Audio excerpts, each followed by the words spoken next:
Hello दोस्तों, आपके अपने YouTube चैनल एग्जाम फास्ट में स्वागत है। मैं संदीप सर। आज आप लोगों को वायुमंडल के बारे में बतलाऊंगा जो कि काफ़ी महत्वपूर्ण है कि कौन कौन सी परत वायुमंडल में जो है काफ़ी महत्वपूर्ण भूमिका निभाती है।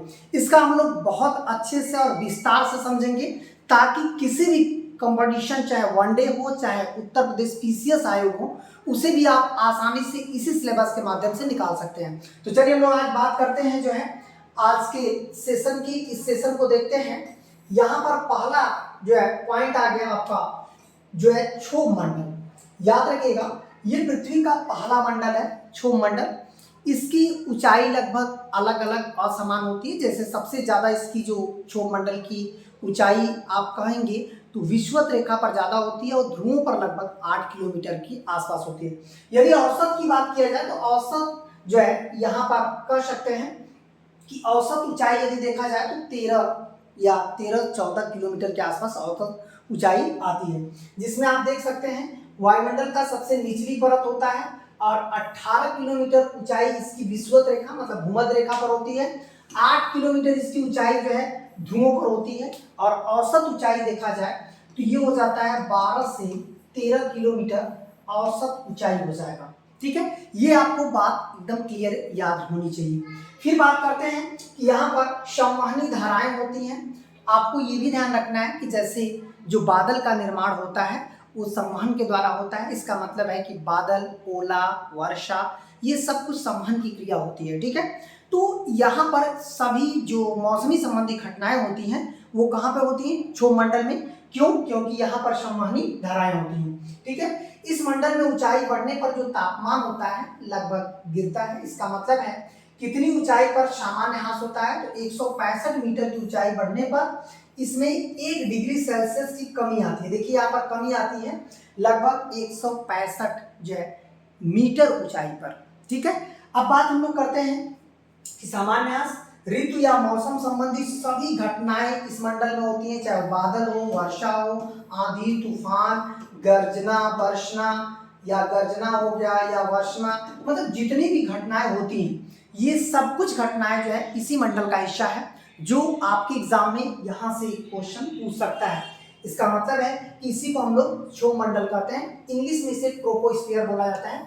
लगातार क्वेश्चन इंग्लिश वर्जन भी करके क्वेश्चन पूछा है। जितना अंडरलाइन कराया गया है बस केवल आपको उसी को अच्छे से समझना है ताकि आप एग्जाम में आसानी से पूरी सिलेबस को कवर कर सकते हैं। तो चलिए लोग और आगे बढ़ते हैं अगले पॉइंट की तरफ। यहाँ पर देखिएगा अगला आपका पॉइंट हो जाएगा, यहाँ पर जो है इसे हम लोग बोलते हैं समताप मंडल। और इंग्लिश में यदि देखा जाए समताप मंडल को स्ट्रेटोस्फीयर बोला जाता है और इसकी जो ऊंचाई होती है लगभग 50 किलोमीटर के आसपास होती है। इसी में आपका क्षोभ मंडल होता है। इसके निचली परत में क्षोभ मंडल होता है और समताप मंडल में ही आयन मंडल होता है जो अल्ट्रावायलेट जो किरणें आती हैं पृथ्वी पर उसे आसानी से रोक सकता है। इसका मतलब परावर्तित करता है। 1% अल्ट्रावायलेट ही पृथ्वी पर आती हैं। यदि पृथ्वी पर सभी अल्ट्रावायलेट आए तो हमें त्वचा कैंसर या मोतियाबिंद देखा जा सकता है। अब बात करते हैं कि ये सीएफसी के कारण हालांकि क्षोभ मंडल में छिद्र भी देखने को मिल रहा है। तो ये देखिए परत क्षोभ मंडल के ऊपर वाला सीमा है और इसकी जो ऊंचाई होती है 50 किलोमीटर तक होती है। समताप मंडल बढ़ने के कारण तापमान में वृद्धि होती है। इसका मतलब है कि यहाँ पर ऊंचाई बढ़ने पर तापमान में वृद्धि होती है। यह तापमान में वृद्धि ओजोन गैस की उपस्थिति के कारण होता है। जो आपका एक ओजोन लेयर होता है उसकी उपस्थिति के कारण ऐसा देखने को मिलता है। अब बात करते हैं कि वायुमंडल क्षैतिज प्रवाह और मौसमी परिघटनाएं शांत होती है। यही कारण है कि इस मंडल में हवाई जहाज आसानी से उड़ाए जा सकते हैं। यदि पूछा है कि किस मंडल में आसानी से हवाई जहाज उड़ाया जा सकता है तो ये क्या हो जाएगा? क्षोभ मंडल हो जाएगा। समताप मंडल का बाहरी सीमा जो कि ओजोन गैस है, ठीक है, जिसे हम लोग बोलते हैं O3 गैस है। O3 गैस क्या करती है? जो अत्यधिक मात्रा में पाई जाती है और हमें अल्ट्रावायलेट मतलब यूवी किरणों से रक्षा करती है।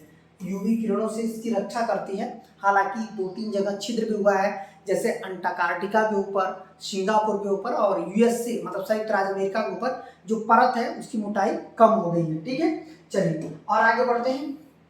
यहाँ पर आपका बात करते हैं मध्यमंडल का, जिसे हम लोग बोलते हैं आपका मीसोस्फीयर, इसकी ऊंचाई लगभग 80 किलोमीटर होती है और मध्यमंडल में तापमान काफी तेजी से गिरावट देखने को मिलता है, सबसे अधिक। इसका मतलब है तापमान तापमान सबसे कम होता है, सबसे कम होता है। यदि पूछेगा सबसे कम तापमान यही पे होता है, यहाँ तक कि यहाँ पर तापमान माइनस में भी चला जाता है।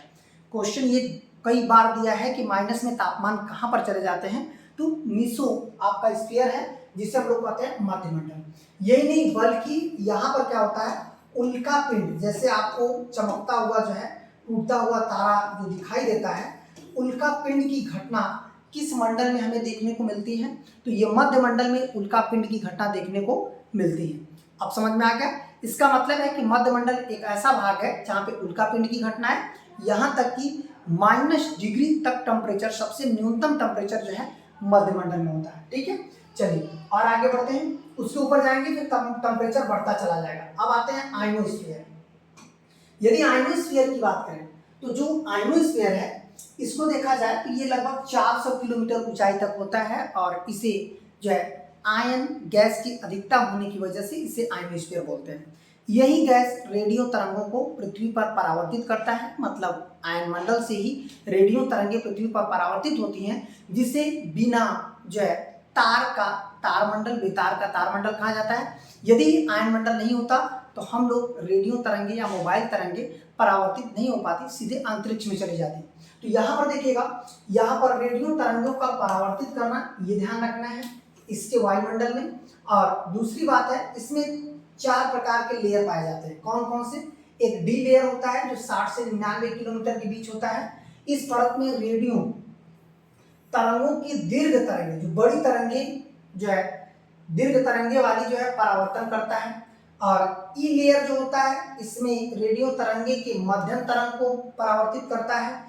एफ लेयर जो होता है ये रेडियो तरंगों की लघु तरंगे, कभी बार देता है कि दीर्घ तरंगे किससे परावर्तित होता है, लघु तरंगे किससे परावर्तित होता है, मध्य तरंगे। तो यहाँ पर देखिएगा डी आपका दीर्घ तरंगे, ई मध्यम तरंगे और एफ जो है लघु तरंगे और जी ये सभी प्रकार के तरंगे। मतलब जहां पर पूछ दिया कि सभी प्रकार के तरंगे कौन परावर्तित करता है, तो ये क्या हो जाएगा, जी प्रकार का जो लेयर है आयन मंडल में वो सभी तरंगे कौन, ऐसे भी पूछा है कि आयन मंडल का कौन सा भाग है जो किसी तरंग को जो है सभी तरंगों को परावर्तित कर सकता है, चाहे दीर्घ हो, चाहे लघु हो, चाहे मध्यम हो। तो ये क्या हो जाएगा, जी लेयर की जो बात होती है ये सभी को परावर्तित कर सकता है। चलिए अब बात करते हैं बहिर्मंडल, जो कि सबसे ऊपरी परत है। जो बहिर्मंडल है ये पूरे आपका कह सकते हैं कि सबसे ऊपरी परत है क्षोभमंडल में। और ये भी आपको ध्यान रखना है, जैसे जो आयन मंडल वाला भाग है इसमें एक चीज और ध्यान रखना है, जैसे हम लोग मौसम संबंधी जो उपग्रह भेजते हैं, जैसे यदि पूछ दिया मौसम की जानकारी के लिए मौसम संबंधी उपग्रह किस मंडल में भेजा जाता है, तो मौसम संबंधी उपग्रह भी आपका क्या है, आयन मंडल का ही भाग है, आयन मंडल में ही इसको भेजा जाता है। ठीक है, मौसम संबंधी उपग्रह को। अब आता है एक्सोस्फीयर, जिसे बहिर्मंडल कहते हैं। यहाँ पर देखिए एक उपग्रह भेजी जाती है, लेकिन ये सैटेलाइट होती है जो पृथ्वी के कक्षा के बाहर लगाते हैं। पृथ्वी की कक्षा के बाहर जो भी सैटेलाइट लगाते हैं उसे हम लोग बहिर्मंडल या एक्सोस्फीयर बोलते हैं। तो यहाँ पर देखिएगा यह वायुमंडल का सबसे बाहरी परत है, मतलब सबसे पृथ्वी के बाहरी परत वाला भाग है। यहाँ वायुमंडल बहुत विरल होती है और धीरे धीरे यह अंतरिक्ष में विलीन हो जाती है। और इस मंडल में हाइड्रोजन, मतलब अंतरिक्ष में हाइड्रोजन और हीलियम काफी बड़े मात्रा में आते हैं, हल्की गैसें देखने को मिलती हैं। यहीं पर कृत्रिम उपग्रह, जो हमारे धरती पर जो कृत्रिम उपग्रह है, मतलब हमारे धरती का जो कक्षा चक्कर लगा रहा है, तो यहाँ पर कृत्रिम उपग्रह जो है कहाँ पर देखे जाते हैं, तो आपका बहिर्मंडल में। वैसे उपग्रह जो होते हैं वो तो पृथ्वी के बाहर होते हैं, जैसे चंद्रमा पृथ्वी का उपग्रह है। ठीक है, तो यहाँ तक हम लोग आज जो है वायुमंडल के सभी परतों के बारे में समझ लिए कि क्या क्या परतें, कौन कौन सी परतें जो है वायुमंडल की हैं और किस तरह से ये परतें काम करती हैं, उसके सभी के भाग को हम लोग अच्छे से समझ लिए। ठीक है, तो इस तरह से आपको यदि ऐसी वीडियो देखनी है तो इस चैनल को जरूर लाइक सब्सक्राइब कर लीजिएगा और याद रखिएगा ऐसी वीडियो लगातार आपको मिलती रहेगी। आज के लिए इतना ही, धन्यवाद।